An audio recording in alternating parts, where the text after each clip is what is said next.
Muy buenos días a todos. Muchas gracias, Aki, por la invitación, y coincido con usted, es la primera biblioteca bonita que veo yo en Chihuahua. Da gusto venir a estudiar aquí, ¿verdad? Bueno, el tema que me trae aquí este día es la instrumentación, o bien las pruebas no destructivas que se pueden aplicar a las estructuras.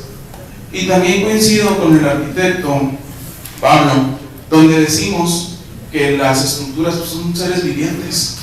Las estructuras sienten, se enferman y las podemos curar. Pero también como el ser humano, la podemos prevenir. Podemos prevenir los derrumbes, podemos prevenir el colapso de las estructuras. Y el problema que tenemos en México es que no nos gusta medir. La ingeniería es medir. Nosotros podemos saber todo midiendo. Desgraciadamente no nos gusta medir. ¿Por qué? Porque si mido puedo descubrir los problemas internos, puedo descubrir corrupción, y entonces se tiene muy olvidada la parte de medir, de prevenir, de curar estructuras. Me ha tocado en la vida profesional, mi área de trabajo son los puentes, diseño, construcción, inspección de puentes. Me ha tocado, se oye muy triste, pero ver cómo el gobierno quita un puente que sirve nada más por caprichos de ciertos funcionarios. Entonces no importa gastar 40, 50 millones de pesos para quitar un puente por renovación, por vista. Es triste cuando un país, ¿no?, estamos en vías de desarrollo, y es triste que no podamos aplicar técnicas que existen y que las tenemos al alcance de la mano y nadie las conoce. Ahí doy clases en la Facultad de Ingeniería y resulta que las pruebas que hoy les voy a mostrar no las conocemos. Me imagino que aquí en la arquitectura tampoco las conocen. Me topo con los arquitectos, con Pablo, y le interesa mucho la conservación. No es conservación de puentes, pero es conservación de edificios, y la base es lo mismo. Sí, por favor. Vamos a empezar un poco hablando cuál es el costo estructural. Si yo les preguntara a todos ustedes ¿cuánto me cuesta una casa? ¿Cuánto me cuesta construir una casa? ¿O cuál es el valor de una casa? La mayoría de ustedes me dirían, bueno, pues depende en qué zona la construya, depende cuántos pisos, depende de los materiales, depende un sinnúmero de variables. Pero cuando ustedes hacen el costo, sacan el costo de una casa, ¿hasta dónde llegan? El costo de una estructura empieza desde la concepción. ¿Por qué? Porque ya le estamos pagando a un arquitecto que empiece a echar a volar la imaginación. Lo voy a hacer así. Ahí ya estamos pagando. Su casa ya se está pagando desde ahí, y muchas veces no lo tomamos en cuenta. Después ya pasamos a la etapa del análisis y el diseño. Ahí entramos los ingenieros, o los maestros, ¿verdad? Porque también ya los maestros ya diseñan casas.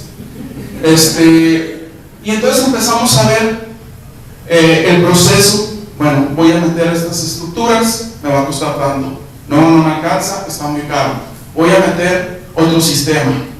Entonces empezamos, y es un proceso interactivo. En ese proceso interactivo de análisis y diseño, ¿cuántos de ustedes pensarían, le voy a poner esta parte de la estructura por si llega a fallar, pueda repararlo? En cuestión de puentes, pensamos que es eterna, que un puente es eterno y que lo ponemos y que nunca más le tenemos que hacer nada. Y eso es muy falso. Un puente necesita un mantenimiento rutinario cada 5, cada 6 años, una inspección, aunque sea visual. Y después, en la vida del puente, vamos a tener, por lo general en todos los puentes, 2 o 3 cambios de apoyos. Los apoyos es la parte donde descansa la estructura. Y resulta que cuando estamos haciendo el análisis y diseño, no pensamos la manera en que vamos a cambiar los apoyos. Y a la hora que se llega a la vida, que acaba la vida útil de los apoyos, entonces nos estamos quebrando la cabeza de cómo vamos a cambiar los apoyos. Y una obra para cambiar apoyos que nos debe de costar 100, 200 mil pesos, nos acaba costando 2, 3 millones de pesos, porque no planeamos cómo cambiar esos apoyos. Y si en un inicio yo dejo la preparación en el puente para cambiar esos apoyos, pues entonces cuando acabe la vida útil del puente, de los apoyos, llego y los cambio por 200 mil pesos y yo ya ahorré dinero, cosa que tampoco nos gusta, ¿verdad? ¿Por qué? Pues es como a lo mejor muchos doctores, llega uno, lo recetan y regresa la semana siguiente con otra enfermedad y el doctor a lo mejor no lo está curando, ¿verdad? El doctor ya lo quiere tener cautivo. Entonces, desde aquí, cuando ustedes hagan sus proyectos, tienen que pensar qué mantenimiento requiere la estructura y entonces ponerlo en esa etapa. Después llegamos a la etapa de la construcción. Igual tenemos que tener una supervisión. Si yo no tengo un buen proyecto, mi construcción me va a salir al doble. Aquí caemos en el eterno problema de que llegamos con un ingeniero, van a llegar con los ingenieros y le van a decir: oye, ¿me diseñas la casa? Sí, ¿cómo no? Te cobro 15 mil pesos por mi análisis y mi diseño estructural. Híjole, está muy caro, empieza el arquitecto a decir, está muy caro, ¿no te puedes bajar? No. Y entonces el arquitecto busca otro ingeniero y el otro ingeniero le va a decir: te cobro 10 mil pesos. Ya me ahorré 5. Y vuelve con el primer ingeniero: oye, tu compadre me está cobrando 10, bájate y te doy la chamba. Y 9 y 8. Estamos acabando haciendo proyectos por 5 mil, 4 mil, 3 mil pesos. Créanme que me he topado proyectos de casas estructurales que cobran 500 pesos y entregan una hoja. Una hoja les entregan. ¿Qué les pueden estar entregando ahí? Ahora, ¿es culpa del ingeniero?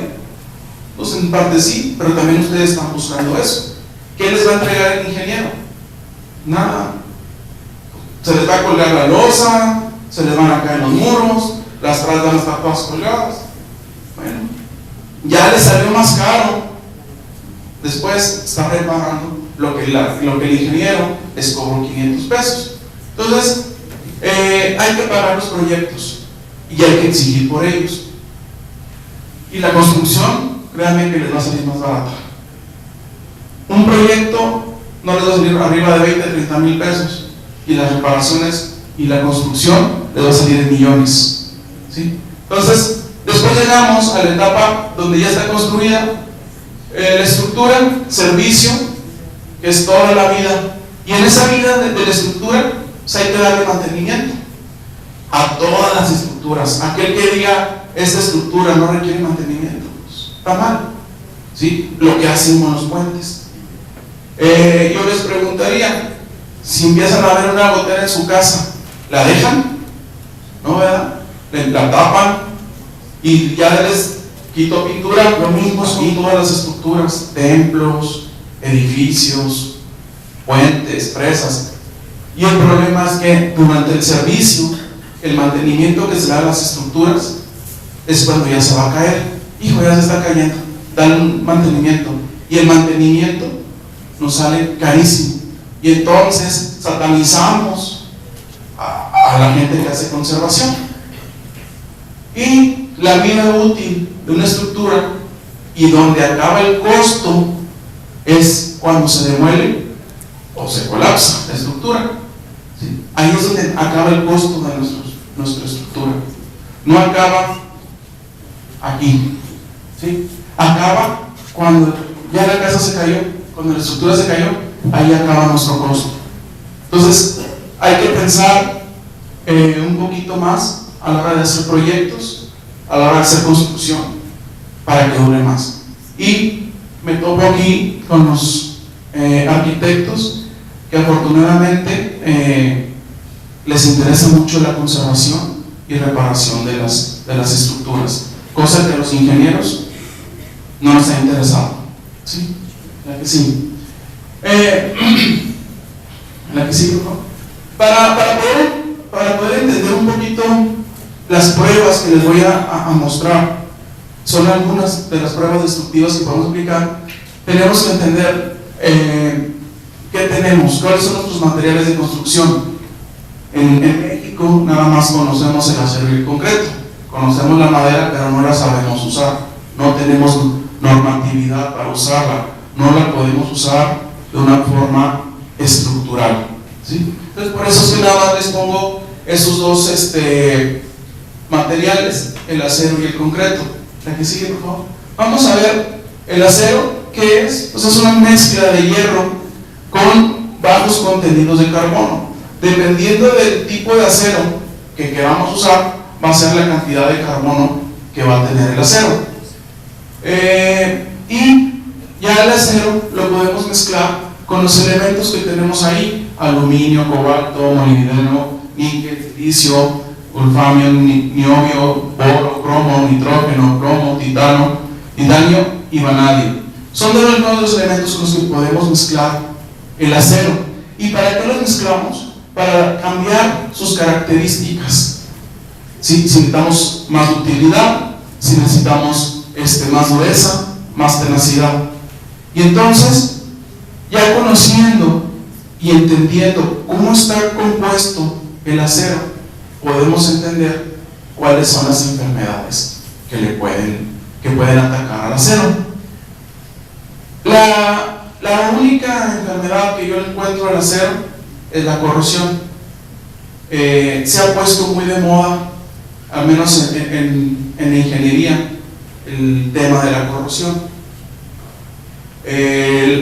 Y no es algo nuevo, la corrosión se conoce desde hace 40, 50 años. En México desde 1965 se está detectando la corrosión, no de la manera que se detecta ahorita, no con la economía que se detecta ahorita, pero ya se ha detectado. La que sigue, por favor. Y la corrosión no es más que un proceso electroquímico donde en nuestro ambiente del concreto reforzado tenemos el flujo de una corriente eléctrica a través de la varilla, y lo que nos va a producir es la pérdida de sección en unos lados y la ganancia de sección en otros lados, que es la corrosión. Ahora, ¿la corrosión es mala o es buena? En un inicio la corrosión es buena para nuestras estructuras de concreto reforzado. ¿Por qué es buena? Porque la corrosión hace que el acero se expanda un poco y entonces tiene mayor adherencia a nuestro concreto. Pero cuando esa corrosión sobrepasa los límites, entonces ya es mala. ¿Por qué? Porque las varillas se empiezan a delaminar, empiezan a perder sección, y cuando pierden sección, pues pierden fuerza y pierden resistencia. Entonces, aquí podemos ver aparte, en esta gráfica del medio, que cuando empezamos con la corrosión, este es un concreto sin corrosión, varillas de acero sin corrosión, empiezan a expandirse y podemos tener estos tres tipos de fallas, donde tenemos la delaminación, donde se nos va una franja completa de concreto, grietas, y lo que se llama spalling, que es un poquito más grande que una grieta. Y todo eso es en base a que el acero se expande y truena al concreto. Ahí podemos ver unas fotos, son de puentes, y esta es una losa, donde tenemos ya el acero está expuesto, ya con mucha corrosión. Ahí ya el acero ya tronó al concreto que estaba recubriendo. Muchas veces en las obras llegan a revisar y ven que los maestros no dejaron el recubrimiento adecuado, y los maestros dicen: no, ¿qué tiene? Y no es cierto. El recubrimiento es por algo. El recubrimiento es para cubrir el acero de la intemperie. Si el acero está cubierto, es más difícil que tenga corrosión. Entonces el recubrimiento, esos 2, 3, 4 centímetros que le dejamos, tienen su razón de ser, y es cubrir al acero de refuerzo para que no le entren los efectos de la intemperie y no se corroa. Entre más recubrimiento tengamos, más duración de nuestra estructura, ¿sí? Entonces esa es la única enfermedad que yo le encuentro al acero. Y desgraciadamente también en México, bueno, yo creo que es a nivel mundial, el uso del acero es cada vez menor, y muchos lo atañen a que se corroe. Sí, se corroe, pero cuando el acero está solo es muy fácil verlo. El problema es cuando se corroe dentro del concreto. Ahí no lo podemos ver hasta que ya está en una etapa muy avanzada. Entonces yo les diría, es más peligroso el concreto que el acero, aunque muchos digan lo contrario. La que sigue, por favor. Vamos a ver ahora el otro material, que es el concreto, que es un material del tipo compuesto. ¿Por qué de tipo compuesto? Bueno, porque está compuesto por elementos sólidos como son la grava y la arena, el agua y la pasta cementicia. Quien da la rigidez, la dureza y la durabilidad del concreto es la pasta cementicia. Si nosotros creamos una pasta cementicia buena, nuestro concreto va a durar más.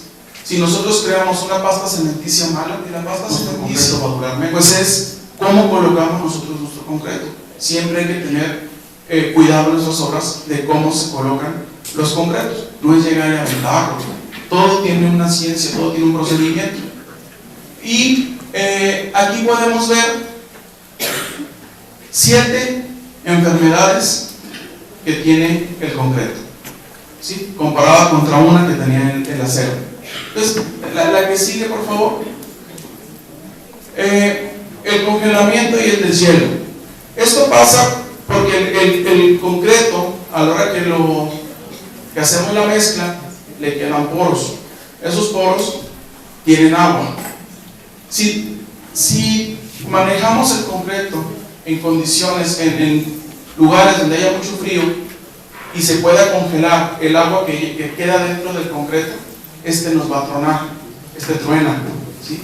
Y es el caso de Chihuahua. En Chihuahua, en época de invierno, sí se nos llega a congelar el agua dentro del concreto y se nos explota. En la parte del sur de México no se tiene ese problema porque no llegan a las temperaturas tan bajas que tenemos nosotros. La que sigue, por favor. El agrietamiento. El agrietamiento, bueno, es debido a diferentes acciones del concreto.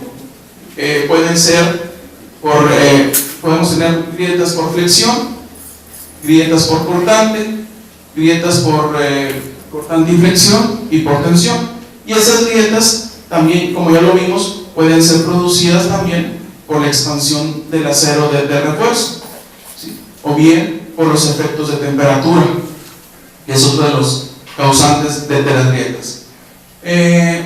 Bueno, aquí del lado derecho se muestran unos grietómetros. El de arriba es una regla que está marcada y podemos ir viendo el grosor de las grietas. El de abajo hace lo mismo, nada más que también nos permite ver la profundidad de la grieta. ¿Sí? Ahorita más, cuando veamos las pruebas, vamos a andar un poquito más de él. ¿Aquí sigue, por favor? Otra enfermedad que afecta al concreto es la lixiviación, donde es el fenómeno donde el agua pasa a través del concreto, disolviendo el material, el calcio, y entonces pasa el agua, y ahí podemos ver las manchas en la foto izquierda, donde está lavando la pasta cementicia. Aquí podemos ver, es en un puente, hasta plantitas, aquí están las vigas, aquí está la losa, y de tanta agua que entró, ya se hizo ahí un jardín. Igual podemos ver cómo pasa el agua. Ese es el proceso de lixiviación. Aquí sigue, por favor. Sulfatos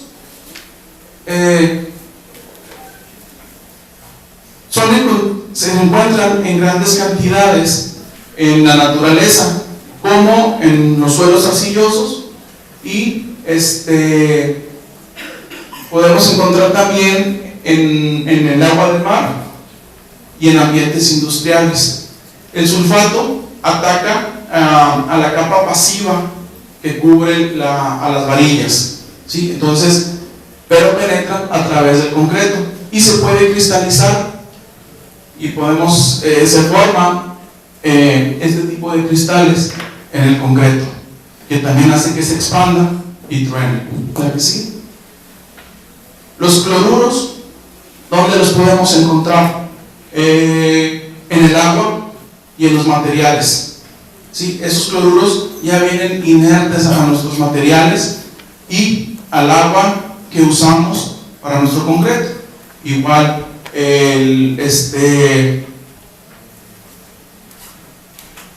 empiezan a causar problemas en la capa del concreto y debilitan al concreto, haciendo más fácil o haciéndolo más permeable para que entre el medio ambiente hacia las varillas. La que sigue. La carbonatación es el proceso donde el dióxido de carbono reacciona con los elementos que forman la pasta cementicia. A la hora que empieza a penetrar el dióxido de carbono al concreto, empieza a bajar su pH. ¿Sí? El pH de un concreto bueno anda alrededor de 13. Cuando tenemos un pH de 7 o de 6, quiere decir que ya la capa protectora del acero se cayó, y entonces ya es completamente fácil que entre la intemperie y le pegue a la varilla, ¿sí? Que reaccione con la varilla. La que sigue, por favor. Y los álcalis son dos reacciones que son muy conocidas: el álcali sílice y el álcali carbonato. Son reacciones que se dan con los elementos del concreto. La que sigue, por favor. La que sigue. Vamos a entrar un poquito ya al tema de la presentación, y son pruebas. Las pruebas las podemos dividir en pruebas no destructivas, donde no se le hace nada de daño a la estructura; semidestructivas, donde le podemos hacer un pequeño daño a la estructura, pero nada que afecte su estabilidad, y son 100% reparables; y las pruebas destructivas. Las pruebas destructivas es donde ya afectamos estructuralmente a la estructura, valga la redundancia, ¿no? Entonces, también las traigo separadas: las pruebas que se le aplican al acero y las pruebas que se le pueden aplicar al concreto. La que sigue, ¿no? En el acero tenemos 4, que son líquidos penetrantes, partículas magnéticas, ultrasonido y radiografía. La que sigue. En los líquidos, ¿qué es los líquidos penetrantes? Son 3 botellas de spray, como las que tenemos aquí abajo. Tenemos la pieza de acero, se rocía el penetrador, se tiene que limpiar la superficie, se rocía el penetrador, después se lavan o se quitan los excesos, después se aplica un revelador, la tercera figura, y nos va a quedar la grieta nada más. ¿Cuáles son las ventajas? Es muy económico, cualquiera lo puede aplicar, es un 3 scrap, es no destructivo y tenemos resultados inmediatos. ¿Cuál es la desventaja? Nada más podemos ver los problemas o los errores superficiales. Entonces, si ustedes alguna vez tienen una construcción de acero y les están soldando, pues es siempre bueno tener un paquete de estos líquidos penetrantes, lo pueden ir aplicando y pueden detectar poros, pueden detectar grietas. Aquí es como saldría la revelación vista por arriba de la falla: grietas, fisuras y porosidades, y nada más es aplicando tres sprays. La que sigue, por favor. Después tenemos lo que son partículas magnéticas. Esto es se le llama un yugo, y aquí tenemos un salero donde se espolvorea lima, y entonces se magnetiza el elemento metálico formando un campo magnético. Aquí podemos ver cómo se forma el campo magnético, y esa limatura de acero se deposita en el posible problema que tengamos, ya sean poros o sean grietas. Aquí tenemos una placa con una grieta en la soldadura, una socavación en la soldadura. También son muy económicos. Lo único malo pues es que tenemos que traer el yugo, que tiene que estar conectado a una fuente eléctrica, cosa que los líquidos penetrantes no, y también los detecta nada más superficialmente. La que sigue, por favor.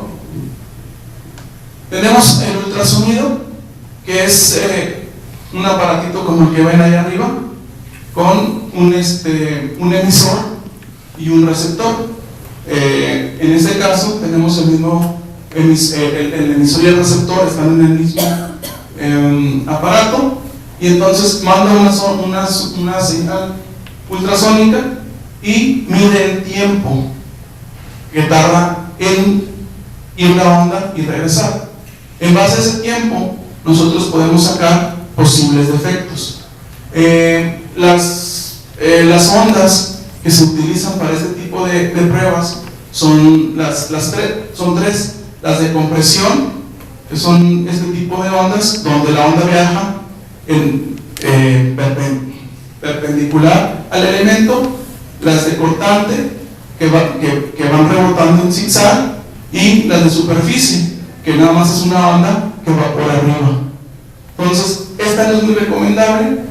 Las ondas el tipo de ultrasonido que se recomienda son las longitudinales y las de cortante, ¿sí? Aquí podemos ver en la parte de arriba, donde del lado izquierdo es una placa de acero que no tiene defectos, tarda un tiempo en llegar, y del lado derecho tenemos una fisura, una grieta, y entonces no la está detectando con puro sonido. Ya son aparatos un poco más caros, pero también son, como ustedes pueden ver, son portátiles, y también son pruebas no destructivas, no le hacemos ningún daño a la estructura. La que sigue, por favor. Y por último tenemos lo que es la radiografía.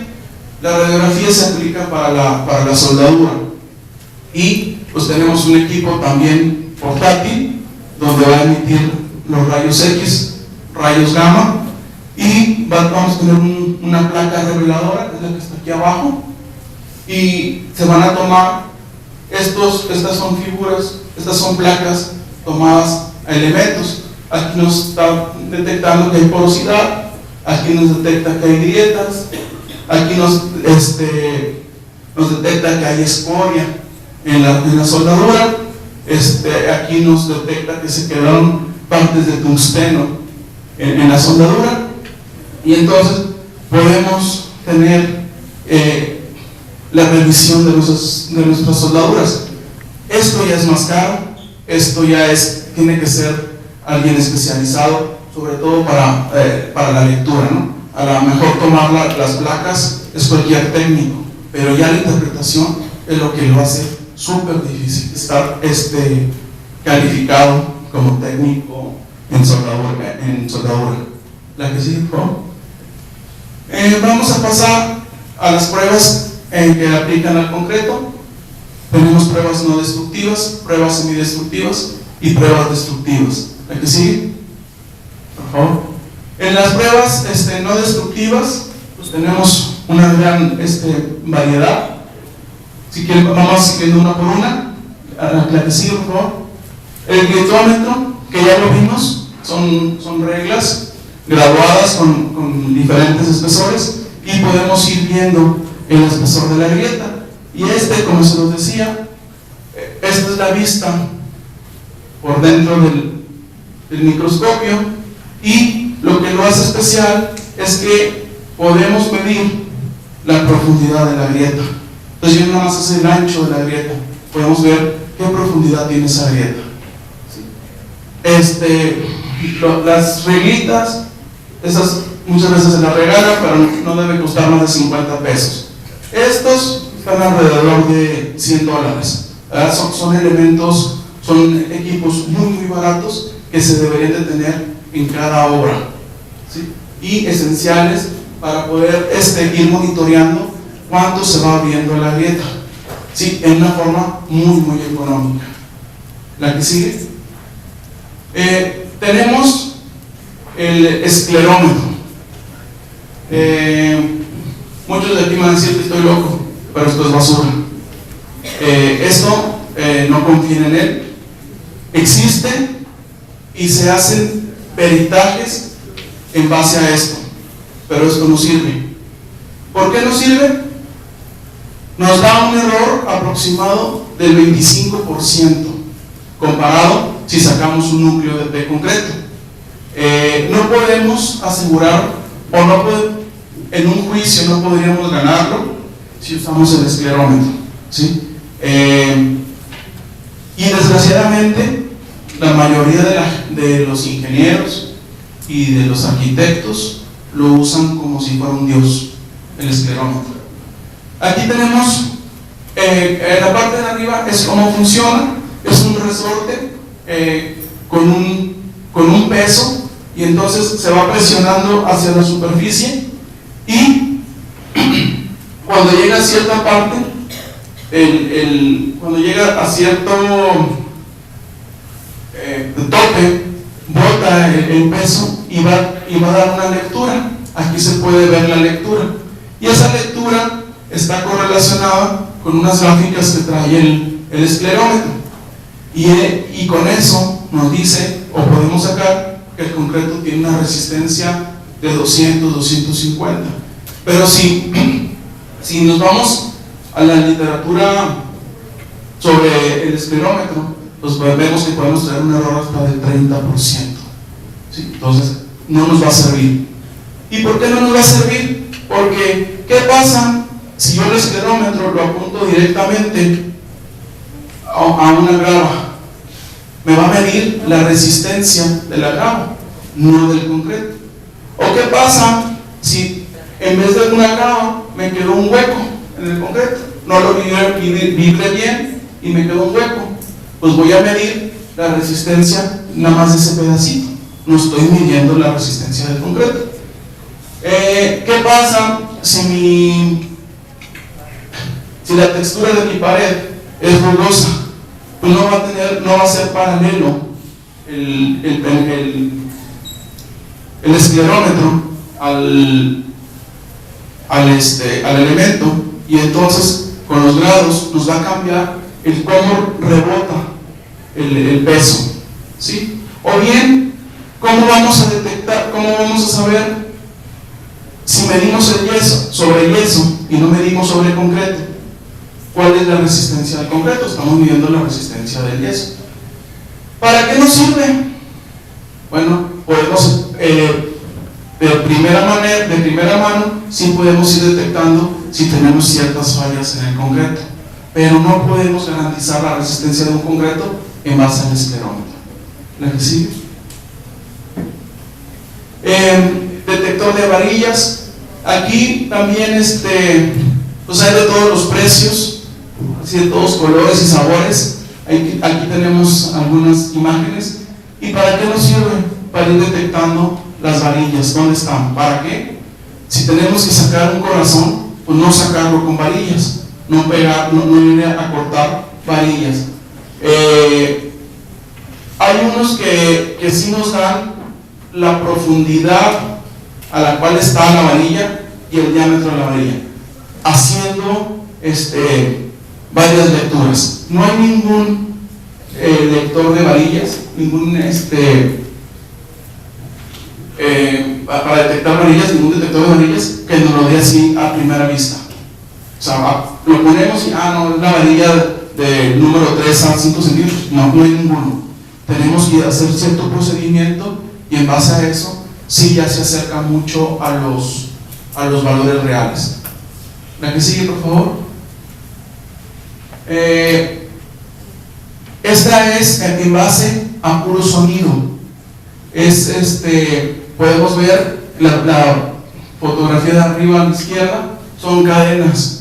Esas se utilizan en las carreteras o en los pisos y se va arrastrando. Y donde suena diferente, quiere decir que hay un problema abajo del piso. Lo mismo hace la figura, la foto del lado derecho. Es un carrito con engranes y entonces se va empujando y donde hay un sonido diferente, ahí vamos a encontrar un problema por debajo. Y estos dos ya son las actualizaciones de los de arriba. Ya es motorizado, pero aquí tenemos la cadena. O sea, la técnica es la misma, nada más que el de arriba hay que irlo jalando y el otro es un carrito que ya va solo. Igual ya va detectando donde con este aparato donde suena diferente, ya no tenemos que hacer a puro oído, ya ahí nos detecta donde suena diferente. La que sigue. Bueno, aquí igual que para el acero también tenemos ultrasonido. Con este ultrasonido podemos detectar, como se ve en la fotografía del lado derecho, errores como por ejemplo el honeycomb que nos queda dentro del concreto o grietas, ¿sí? Y bueno, este es un aparatito que se vende, cuesta alrededor de $600 y podemos llegar a obtener la resistencia de un concreto, nada más con pasar una señal. Y como les decía, la ingeniería es medir. Si sabemos en cuánto tiempo tiene que llegar la señal del emisor al receptor y no llega, pues quiere decir que tenemos algún problema. Tampoco es 100% exacto para determinar la resistencia del concreto, pero sí es mucho más exacto que el esclerómetro, ¿sí? Y sí es exacto para detectar errores en nuestros concretos. La que sigue. Bueno, tenemos otro que es en base a impactos. Se hace un impacto sobre la superficie y va a viajar la onda y va a regresar y vamos a tener un receptor. Ese receptor es un medidor de deformaciones. Entonces, vamos a medir cuál fue la fuerza de impacto, cuánto viajó y a la hora que regresó, cuánto se deformó. Es tan exacto que podemos detectar en los tendones del concreto preesforzado, podemos detectar donde no quedaron bien encamisados esos tendones, donde no tiene grado. Estamos hablando que son tendones de 1,5 pulgadas, 2 pulgadas de diámetro, ¿sí? Este sí ya es muy exacto. Claro, ya depende también del técnico que lo esté leyendo. La que sigue, por favor.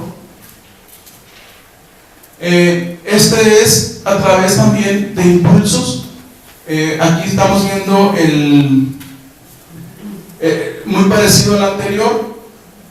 Pegamos, medimos la fuerza y medimos la velocidad con la que viaja y regresa la onda. Este método fue usado se puede usar para encontrar errores en pilotes. Hay gente muy especializada que llega a encontrar por poros de medio centímetro a 50 metros de profundidad en un pilote en base a esta técnica, ¿sí? Aquí ya está un poquito más sofisticado. Tenemos el martillo, tenemos el receptor, la gráfica del medio, los puntos verdes. Es un hallado que ya se metió un software donde vamos a ir golpeando en una losa y va grabando la fuerza, la distancia y la velocidad, y ya el software nos arroja una gráfica como la de arriba, donde nos encuentra posibles problemas. Y este es un caso práctico donde es la losa. Aquí se encontró, después de hacer todo el martilleo, el golpeteo en la losa, se encuentra aquí un problema y se encuentra aquí un problema, y se sacan 3 corazones de este problema y en un lugar donde no se encontró problema. El primer problema, aquí está el corazón que se sacó, hay una grieta. El segundo problema, hay una grieta, aquí está.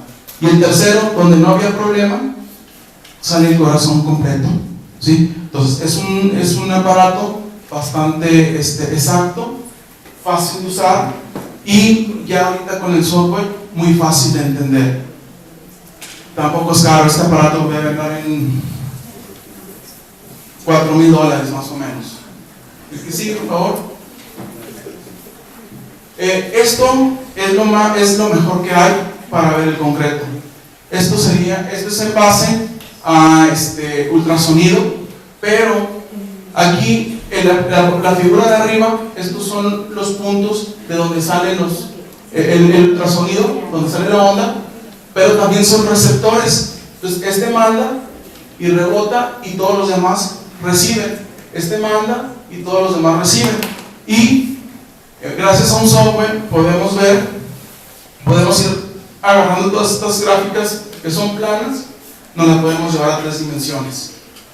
Y esto es la lectura de un pedazo de concreto. Ahí tenemos un ejemplo donde hay 3 agujeros dentro de un pedazo de concreto y se escanea y los da exactamente. Este es el único método que nos puede decir a qué distancia está una varilla, o sea, el recubrimiento de una varilla y el diámetro de una varilla, exactamente, así, a simple vista. Claro, este aparatito ya cuesta alrededor de $2 millones, ¿sí? Pero bueno, en Polonia, todo inspector de estructuras debe tener uno de esos, si no, no puede trabajar, ¿sí? Entonces, pues era lo que les comentaba. No nos gusta invertir para ver, me va a costar $2 millones, pero ¿y si salgo un puente de 40 millones? Ya el costo fue nulo, ¿no? Y si empiezo a usarlo y pues se vuelve una herramienta diaria, y es lo más exacto que hay. La que sigue, por favor. Bueno, ese es se llama radar, es con ondas de radio, también mandan señales. Si encuentra, por ejemplo, algún error, aquí así es la gráfica, y esta es una gráfica real, y es un poquito más difícil de interpretar, ¿sí? Sí me ha tocado ver cómo interpretan esto y de repente, no, mira, aquí abajo hay un edificio, aquí abajo hay, y no es cierto. Muchas veces es problema de interpretación, ¿sí? Es un poquito más complicado, es más barato que el anterior, mucho más rápido, pero sí la interpretación sí requiere de mucho estudio. La que sigue, por favor. El coco de nuestras estructuras, la corrosión. Veíamos cómo la corrosión puede ir acabando con nuestro concreto, con nuestro acero, y el problema cuando tenemos corrosión es que las fallas son frágiles.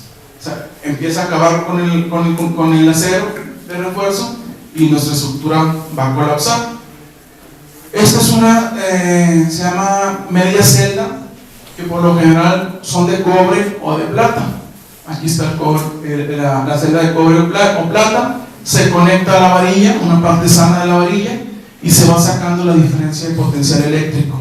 En base a esa diferencia de potencial eléctrico, nosotros podemos ir sacando lo parecido a unas curvas de nivel de topografía.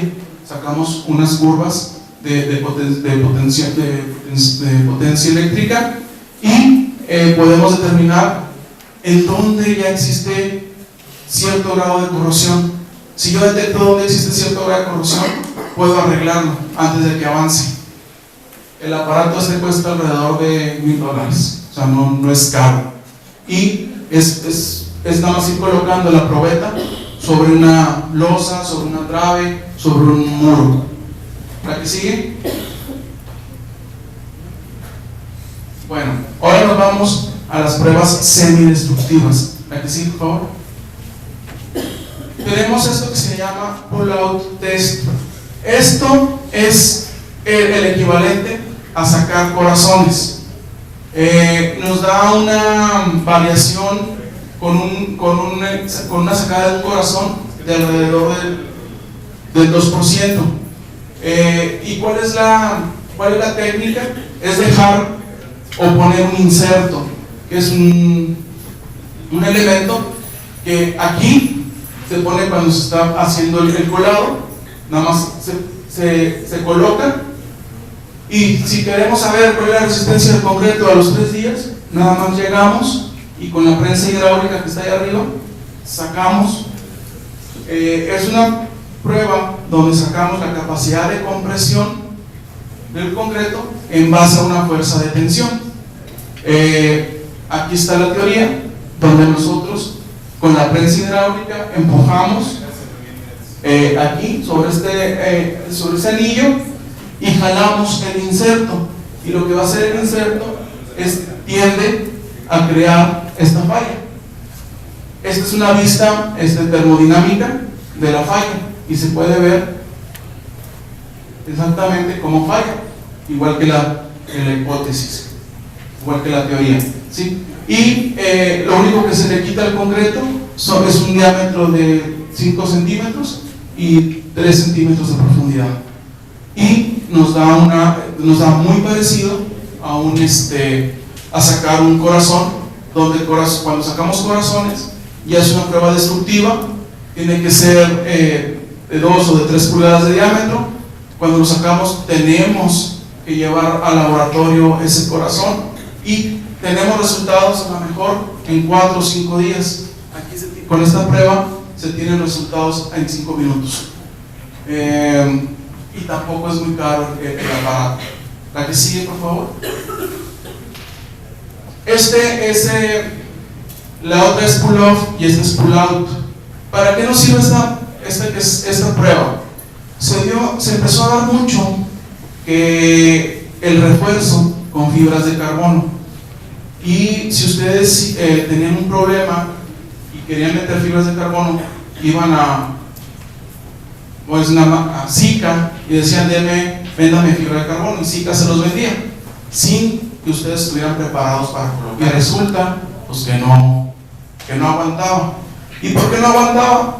Porque pues no sabíamos sobre qué la estábamos pegando. Ya ahorita, para que les puedan vender la fibra de carbono, tienen que tener preparación, y aparte les exigen esta prueba. Esta prueba es por adherencia, y vamos a pegar un inserto y vamos a jalar, y dependiendo de dónde rompa, pues vamos a saber qué tanta. Primero vamos a ver la fuerza con la que rompe y dónde rompe. Puede romper en donde se juntan dos materiales, puede romper en el material, o bien puede romper en el otro material, ¿sí? Y es la misma prensa hidráulica. La que sigue, por favor. Esta es una prueba para medir cloruros. Nosotros tenemos que ir sacando, es semidestructiva, porque tenemos que ir creando una perforación, se puede hacer con una broca, y se va sacando polvo a diferentes alturas de nuestro elemento estructural, porque tenemos que ir sacando ciertos elementos donde queramos medir la carbonatación en profundidad. Aquí podemos ver, es un cilindro que se sacó un corazón y ya se le aplicó el líquido que es fenolftaleína, arriba se llama Deep Purple, y es un líquido que se rocía.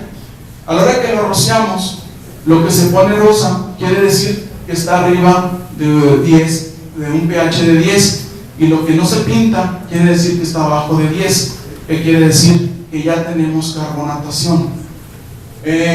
Y existe otro que se llama el rainbow, donde nos da los diferentes pHs. O sea, ya no nomás el Deep Purple nos dice, ¿está carbonatado o no está carbonatado?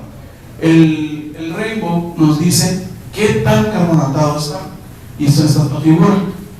¿Sí? Aquí en naranja quiere decir que tiene un pH de 5, azul ya quiere decir que tiene otro pH.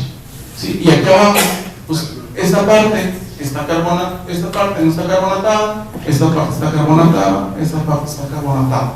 ¿Sí? Y también es muy económico el líquido. Lo que no es económico pues es sacar el corazón. La que sigue, por favor. Bueno, aquí entramos a la prueba destructiva, que son los núcleos que todos conocemos, los corazones. Tenemos que extraer el corazón, tenemos que cumplir con ciertas dimensiones, tenemos que primero los tenemos que curar 3 días en agua, luego secar, y luego los tenemos que cabecear y luego tronarlos. Es todo un proceso. Este proceso nos lleva mínimo 4 días. Le creamos un daño fuerte a la estructura porque no nos vamos a sacar un corazón, tenemos que sacar 3 corazones como mínimo, y pues es un poco más costosa, y ya es destructiva. La que sigue, por favor. Bueno, esas son las pruebas, algunas de las pruebas, hay algunas más, pero estas son las más básicas que se pueden utilizar. No sé cómo andamos de tiempo. 10, 15. Ok, bueno, me voy a lo que es la instrumentación, que también es algo muy importante. La que sigue, por favor. Esta instrumentación es en base a deformímetros. ¿Qué son deformímetros? Son resistencias, que estas, al cambiar su tamaño, cambian su resistencia, y es lo que nosotros estamos midiendo. Esto es un deformímetro. Miden axialmente, y entonces, si yo lo estiro, va a cambiar su resistencia. Si yo lo comprimo, va a cambiar su resistencia. Estos circuitos se pegan de diferentes maneras a las estructuras. Hay unos que se pueden quedar de por vida en una estructura y podemos estar midiendo las deformaciones que tiene en ese punto la estructura bajo las cargas que están en ese momento, y todo es en base a la ley de Hooke.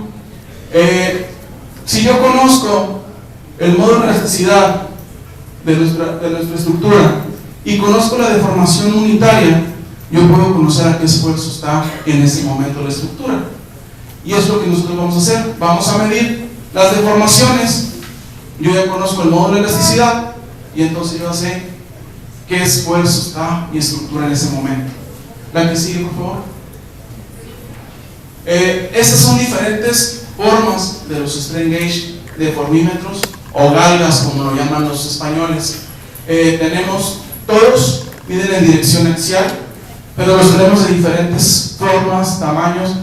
Todos están en la misma escala, y se fijan, el primero pues es un strain gauge de este tamaño, y el tercero es un strain gauge de este tamaño. Es dependiendo de donde lo queramos aplicar, dependiendo del material a donde lo vamos a aplicar, dependiendo de la temperatura en donde lo vamos a aplicar. Por ejemplo, estos dos de abajo son para concreto, son muy delgaditos, pero son muy largos. ¿Por qué son muy largos? Porque si los pusiéramos chiquitos, podemos estar midiendo la deformación de un agregado grueso. Si lo ponemos más grande, vamos a medir un poquito más arriba del agregado grueso, si tocáramos el agregado grueso, y más abajo del agregado grueso. Entonces estamos midiendo la deformación de todo ese pedazo. Los del lado derecho son en sentido vertical y en sentido horizontal. Cada uno se mide independiente. Después nosotros los podemos juntar los resultados y sacar esfuerzos. Y por último, estos terceros son rosetas, donde medimos en 3 direcciones diferentes. O sea, ¿cuál es la deformación en este punto? Hacia acá, hacia abajo y hacia el otro lado.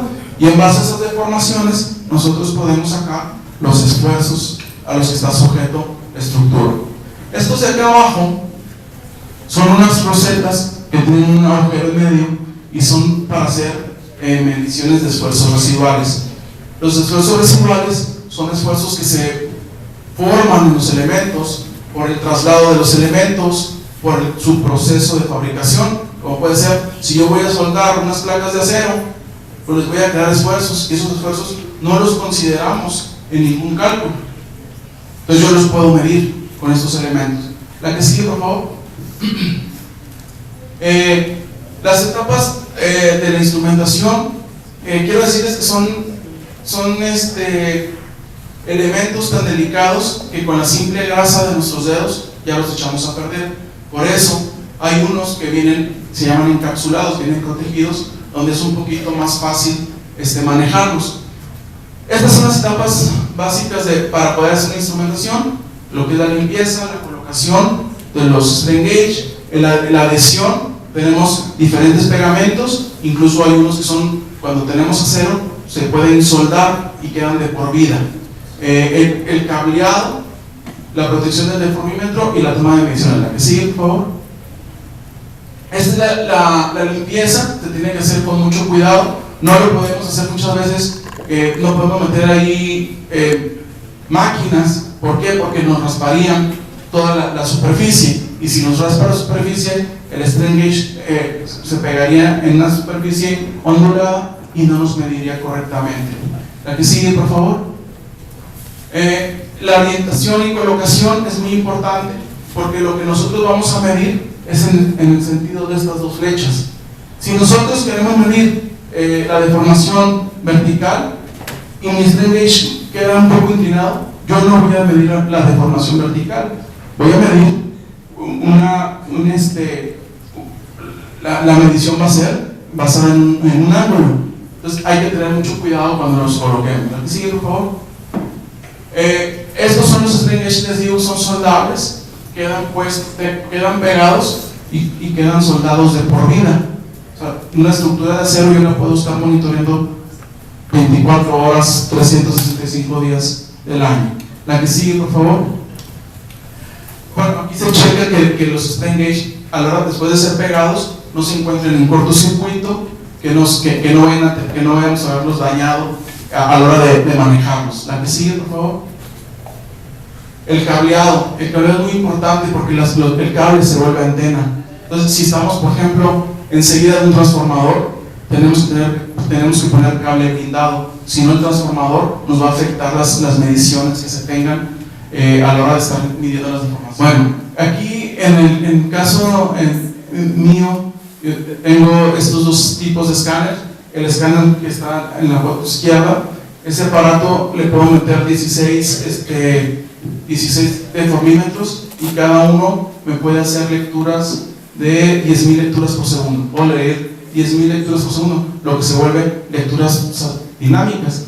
Del lado derecho hay 4 torres, hay 4 escáneres, cada uno para 20 deformímetros, y nada más puede leer 50 lecturas por segundo en cada uno de los strain gauge, lo cual también es una lectura bastante buena. La que sigue, por favor.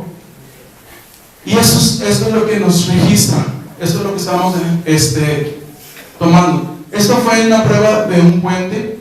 Aquí podemos ver que todos los deformímetros están en cero, no había carga. Aquí empieza un camión prueba y empiezan a medir todos los deformímetros. Hacia arriba quiere decir que está la tensión, hacia abajo quiere decir que está en la compresión. Aquí me dan los valores de las micro deformaciones de los deformímetros. La que sigue, por favor.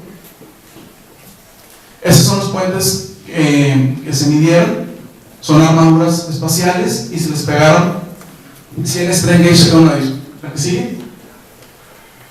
Este fue el camión prueba. En base a ese camión prueba se fue metiendo al puente y se fueron obteniendo gráficas como la que ya vimos. ¿La que sigue, por favor? Se fueron colocando en donde están los puntos verdes, ahí se fue colocando el camión. La que sigue. Ahí está cuando se está colocando el camión y se están sacando, ya sabíamos más o menos dónde se iban a estar colocando, pero podíamos cerrar nada más la carretera por 5 minutos. Entonces se referenciaba dónde se colocaban el camión. ¿Y para qué se referenciaba esto? porque después se hace un modelo matemático y se corrobora lo real con lo que se hace en el modelo matemático. ¿La que sí, por favor? Bueno, ya lo explicamos, fue lo que obtuvimos. También podemos obtener el amortiguamiento de la estructura, porque pasábamos un camión a 80 kilómetros por hora, la estructura quedaba vibrando, pero aquí podemos ver cuánto tiempo vibra la estructura. O sea, tiene una recuperación muy buena la estructura. ¿Sí? Ahí es una ampliación de la gráfica anterior, que sí, por favor. Y aquí también podemos comparar en el puente. Son lecturas estáticas las de arriba y lecturas dinámicas las de abajo. Son las máximas lecturas que tuvimos en un puente. Y si se fijan, es mayor el valor de las deformaciones cuando está parado el camión que cuando está en movimiento el camión. ¿Sí? ¿Eso qué nos quiere decir? Que la estructura tiene un comportamiento muy bueno y reparte las cargas, todos los elementos. A mí nos sirvió de báscula. Nuestro camión prueba es el que está hasta el lado izquierdo, y aquí fuimos dejando pasar camiones. Después de que se acabó la prueba, fuimos dejando pasar camiones, un solo camión, y miren, tenemos gráficas mucho más grandes. ¿Qué quiere decir? Que nuestro camión de prueba estaba un 10% sobrecargado a lo permitido. ¿Qué quiere decir? Que ese camión estaba mucho más cargado. Cuando yo vi la gráfica, le pedí a los federales que pararan el camión. El camión traía 112 toneladas cargando. ¿Sí? Entonces, ya nos sirvió como una báscula también el estudio. ¿Sigue, por favor? Estos son los esfuerzos residuales. ¿Qué se hacen? Se pega el strain gauge, se hace un pequeño agujero. ¿Con qué se va haciendo? Con una fresa, esas con las que los dentistas nos curan las caries, y se hace un pequeño agujero de 3 milímetros de diámetro y 3 milímetros de profundidad. En base a eso yo puedo conocer los esfuerzos que realmente están en la estructura. La que sigue, por favor. Se hizo este estudio en el puente Chiapas, es el puente más largo de Latinoamérica, está sobre las presas raudales, y traían unos problemas de que las almas se les habían pandeado y no sabían por qué. Se fue y se hizo el estudio. Aquí se están colocando los strain gauge. La que sigue, por favor. Con el mismo cerebro.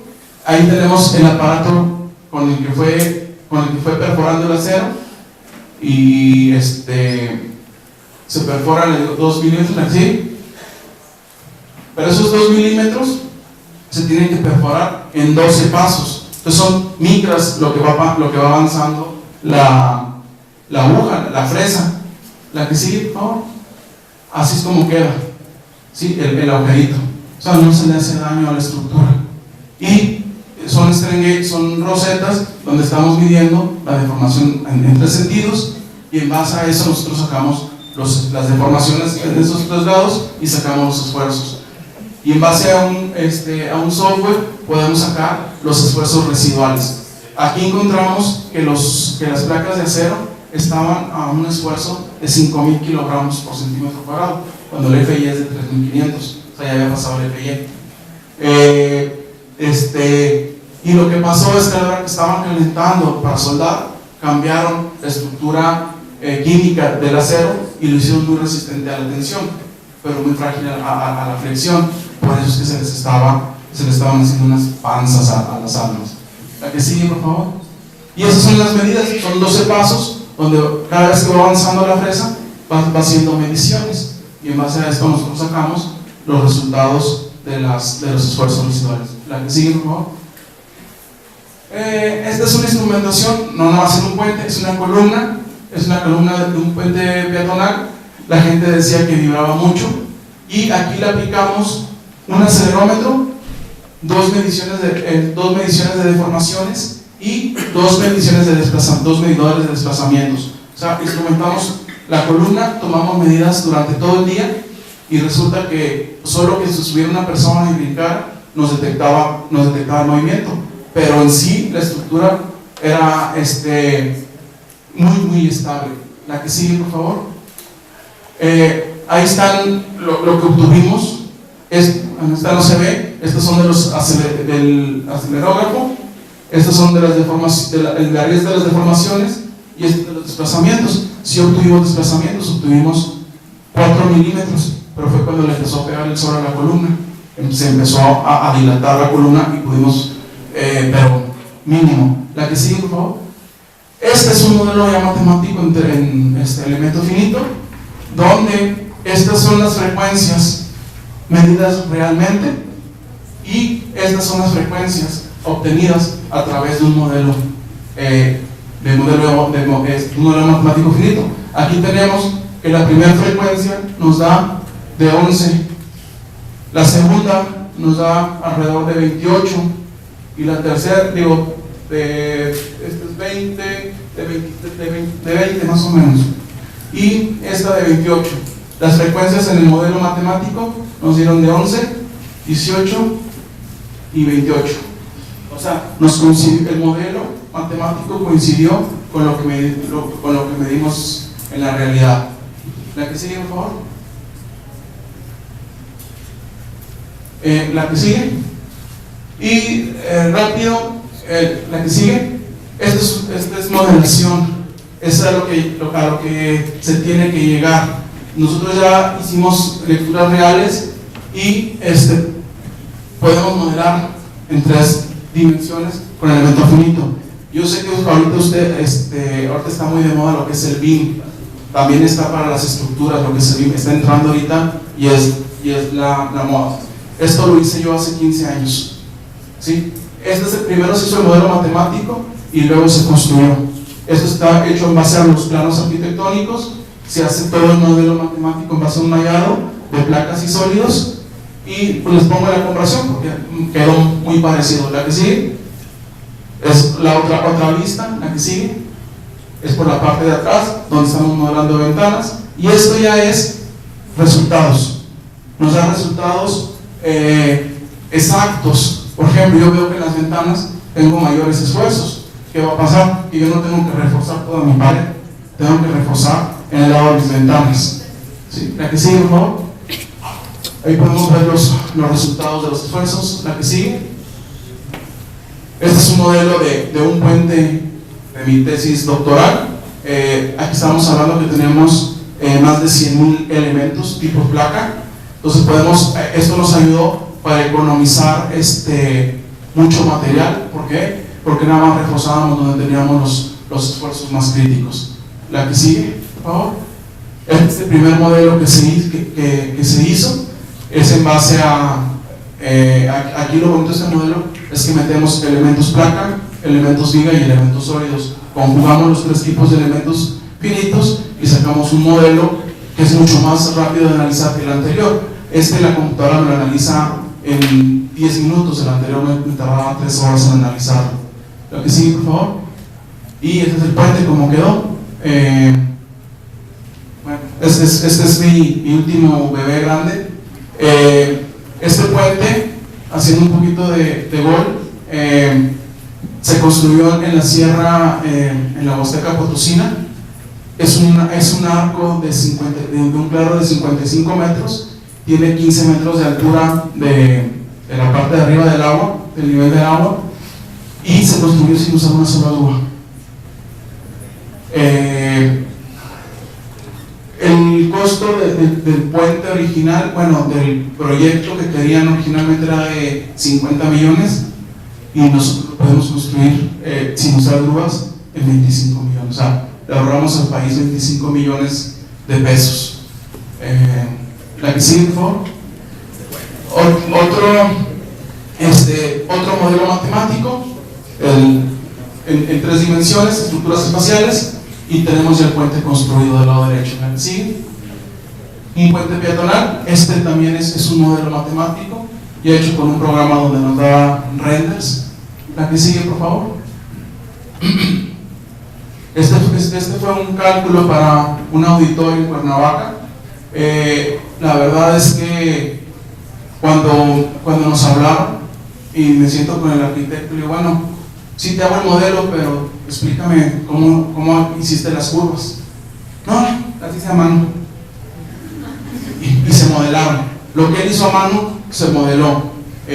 Lo que pasa es que no querían después construirlo, porque ahí donde lo ven, el largo de esta losa eran 42 metros, entonces costaba carísimo construir. Gracias al modelo se dieron cuenta de por qué era tan caro, ¿verdad? Los doctores. La que sigue, por favor. Estructura espacial, también modelo matemático. La que sigue. Techumbres para el Politécnico también. Y la que sigue, por favor. Y ya es todo. Por mi parte, esto es todo.